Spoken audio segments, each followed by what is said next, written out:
I think you all are fine and fit, and I am going to start my today's topic, and the topic is economic planning in India. Firstly, we should know the meaning and concept of planning. What is planning? नियोजन क्या है और नियोजन को हम किस तरह से परिभाषित कर सकते हैं? Planning is the process of better utilization of resources on the basis of cost benefit analysis. That means नियोजन एक ऐसी प्रक्रिया है जिसके द्वारा हम लागत लाभ सिद्धांत के आधार पर संसाधनों का अधिकतम और अनुकूलतम उपयोग करते हैं ताकि हम अपने उद्देश्य को प्राप्त कर सके। नियोजन का एक निश्चित उद्देश्य होता है जिस उद्देश्य को प्राप्त करने के लिए हम लोग प्लानिंग बनाते हैं। मेरा next topic, my topic is planning in India, and you know, Planning Commission was set up in India in March 1950 on the guidance of the Prime Minister, who was the chairman of the Planning Commission. Bharat में मार्च 1950 में आर्थिक नियोजन आयोग की स्थापना की गई, जिसके चेयरपर्सन प्रधानमंत्री पंडित जवाहरलाल नेहरू थे। और इसके बाद अभी तक 12 5-ईयर प्लान इम्प्लीमेंटेड हो चुके हैं। 1951-52 से लेकर के 2016 एंड 2016 और 17 तक हम लोगों ने 12 पंचवर्षीय योजनाओं का निष्पादन कर दिया है। और इसका हमारे देश की अर्थव्यवस्था पर क्या प्रभाव पड़ा, इन योजनाओं का क्या उद्देश्य था, हम अपने इस वीडियो में इसी पॉइंट पर हम लोग कंसीडर करेंगे, ध्यान केंद्रित करेंगे। Now, in the place of the Planning Commission, the government had constituted Niti Aayog under the leadership of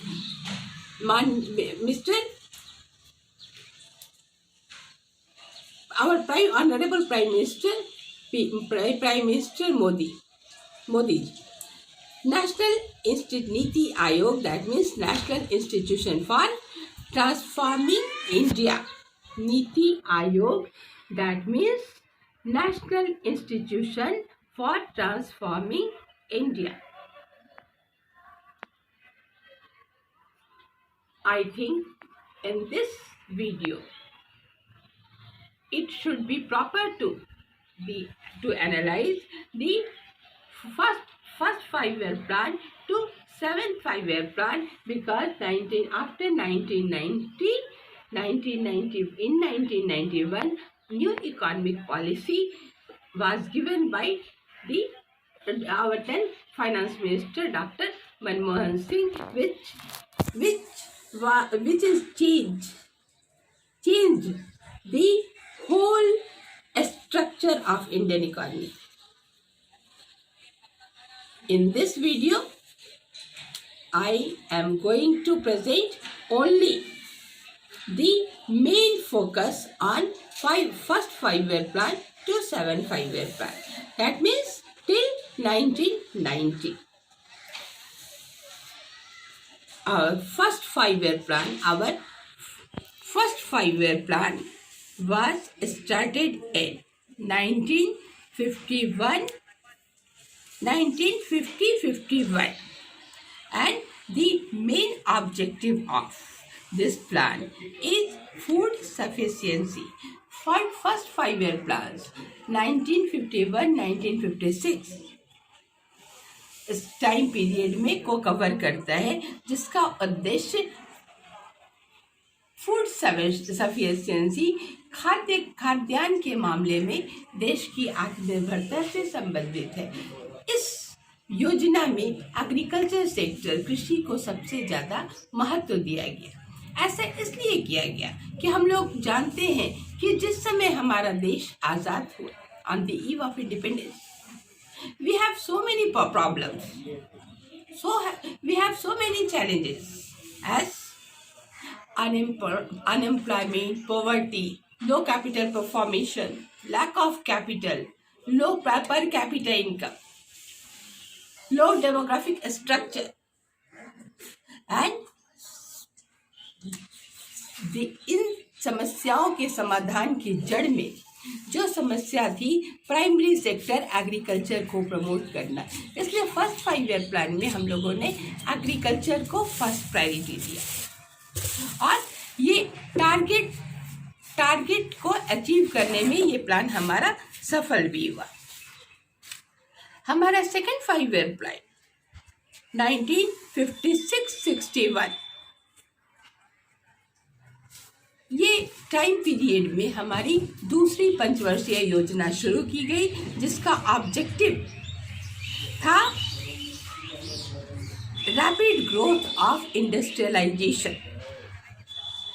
इस second rapid growth of industrialisation, औद्योगिकरण का तीव्र विकास, naturally primary sector agriculture sector, जहां फूड सफिशिएंसी के लिए ज़रूरी था, लोगों को खाना खिलाने के लिए ज़रूरी था, उनकी खाद्यान्न की आवश्यकताओं को पूरा करने के लिए ज़रूरी था, वहीं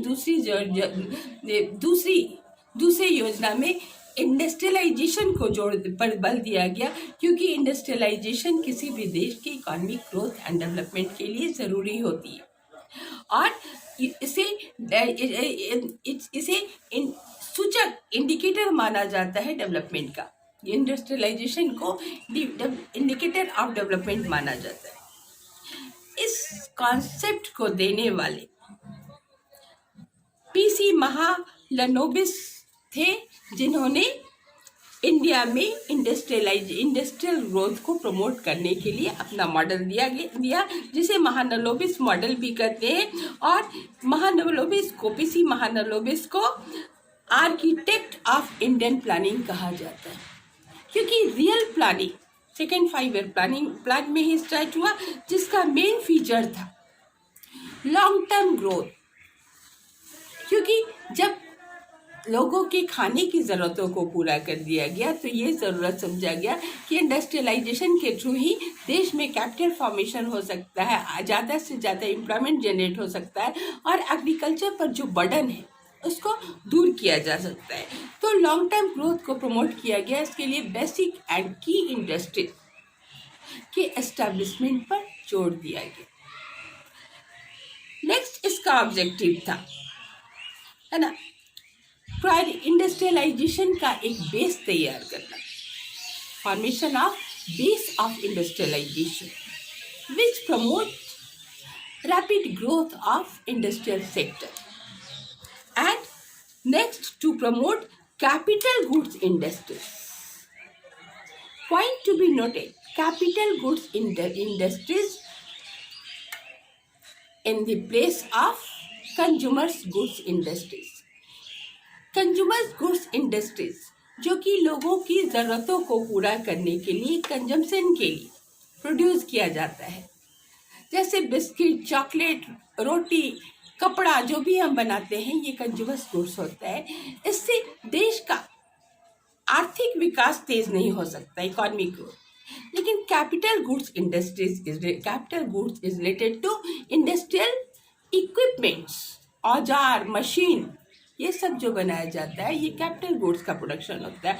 और कोई देश में कैपिटल गुड्स का प्रोडक्शन ज़्यादा से ज़्यादा होता है, तो इंडस्ट्रियल ग्रोथ को उतना ही ज़्यादा प्रमोट किया जा सकता है।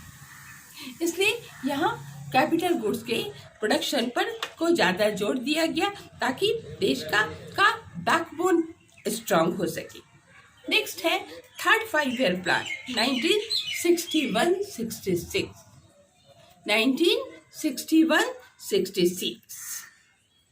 The main objective of this plan is to further promote industrial sector as guided by second plan and also promote agriculture and allied activities.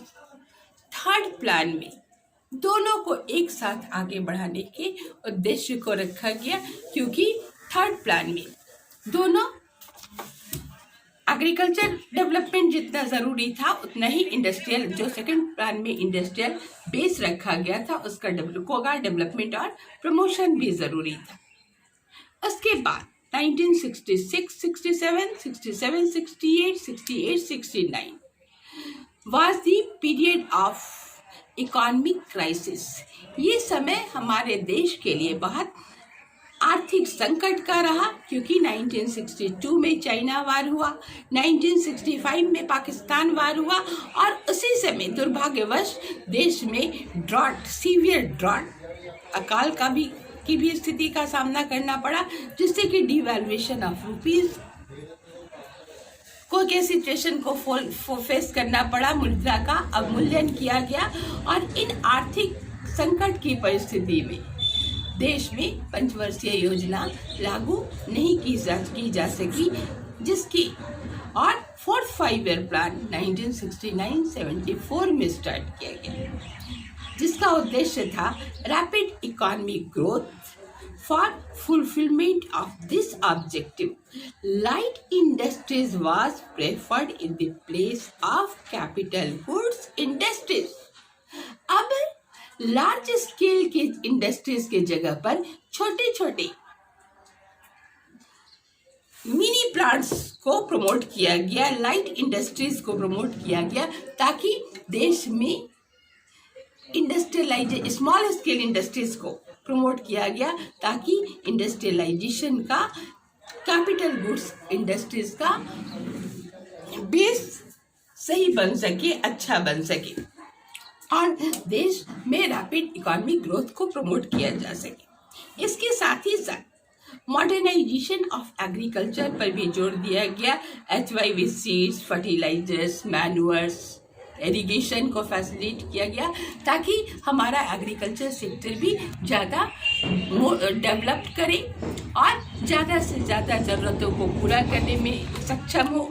हमारे इंडस्ट्री और एग्रीकल्चर डेवलपमेंट के लिए इंडस्ट्रियल डेवलपमेंट ज़रूरी था, हमारे सर्विस सेक्टर के development के लिए, ट्रांसपोर्टेशन के डेवलपमेंट के लिए, कम्युनिकेशन के डेवलपमेंट के लिए सेकेंडरी सेक्टर की ज़रूरत था। इस तरह से इंटरडिपेंडेंस, आत्मनिर्भरता के उद्देश्य को नज़र में रखते हुए फोर्थ 5 ईयर प्लान में एग्रीकल्चर डेवलपमेंट और इंडस्ट्रियल डेवलपमेंट में दोनों को प्रमोट किया गया।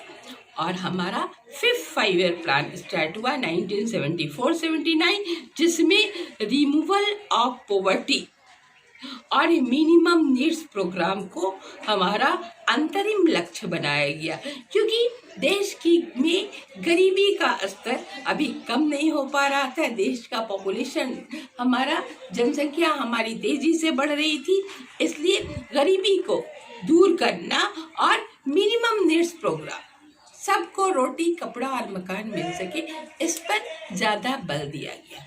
ये हमारी 5th 5 ईयर प्लान का उद्देश्य था। फिर 1979-80 में भी एक प्लान हॉलीडे बनाया गया, क्योंकि इस साल भी हमारी योजना कुछ पॉलिटिकल कॉजेस की वजह से, राजनीतिक कारणों से कार्यान्वित नहीं की जा सकी थी।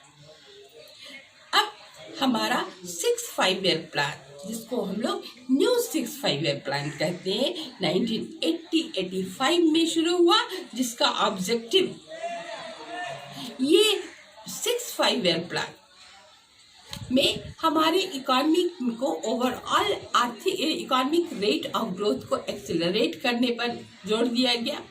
और ये ऑब्जेक्टिव था, फर्स्ट ऑब्जेक्टिव इसका था, please write down the point,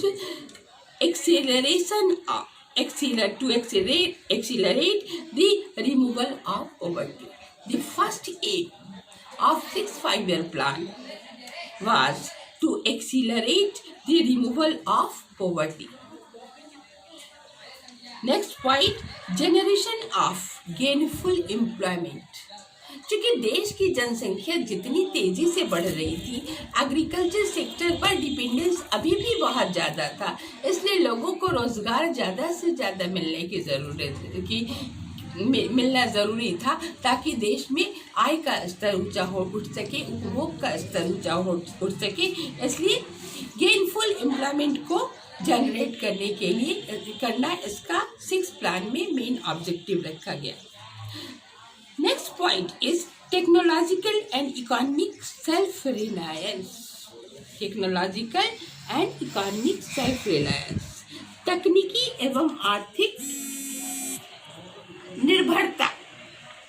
क्योंकि टेक्नोलॉजिकल डेवलपमेंट पर डिपेंड करता है हमारा एग्रीकल्चर और इंडस्ट्रियल सेक्टर का डेवलपमेंट, इवन सर्विस सेक्टर का डेवलपमेंट। इसलिए इसमें आत्मनिर्भरता की ज़रूरत महसूस हुई, ताकि हम लोग इस टेक्नोलॉजी का इंपोर्ट नहीं करना पड़े, हम लोग खुद अपने यहाँ टेक्नोलॉजिकल इम्प्रूवमेंट करें। Next point, overall rate of economic growth. इस तरह से एग्रीकल्चर, इंडस्ट्री और सर्विस सेक्टर, तीनों सेक्टर को प्रमोट करके ज़्यादा से ज़्यादा increasing trend of income, output and employment को क्रिएट करना, और लोगों की और हमारे ग्रोथ रेट को प्रमोट करना, इस योजना का अंतरिम उद्देश्य रखा गया था। हमारा 7th प्लान 1985-90 में स्टार्ट हुआ। ये 1970 में ये 7th प्लान हमारा पिछले 6 प्लान जो इम्प्लीमेंटेड हुआ उससे बिल्कुल ही अलग प्लान था। ऐसा इसलिए कि 1991 में हमारा total structure new economic policy के आने के बाद चेंज करने वाला था। इस प्लानिंग में 7th प्लान में सबसे ज़्यादा जोर दिया गया प्रमोट कर प्राइवेटाइजेशन, लिबरलाइजेशन पर एक बेस बनाया गया। चूँकि 1991 में जो न्यू इकोनॉमिक पॉलिसी दिया गया लिबरलाइजेशन और प्राइवेटाइजेशन का, इसका बेस बनाया गया। प्राइवेट सेक्टर को बहुत ज़्यादा प्रमोट किया गया ताकि प्राइवेट सेक्टर आगे बढ़े और आर्थिक विकास की दर को तेज करने में अपनी भूमिका निभाए। नेक्स्ट वीडियो मैं आपको न्यू इकोनॉमिक पॉलिसी आफ्टर 1990 पर देने वाली हूँ। तब तक के लिए धन्यवाद। Thank you.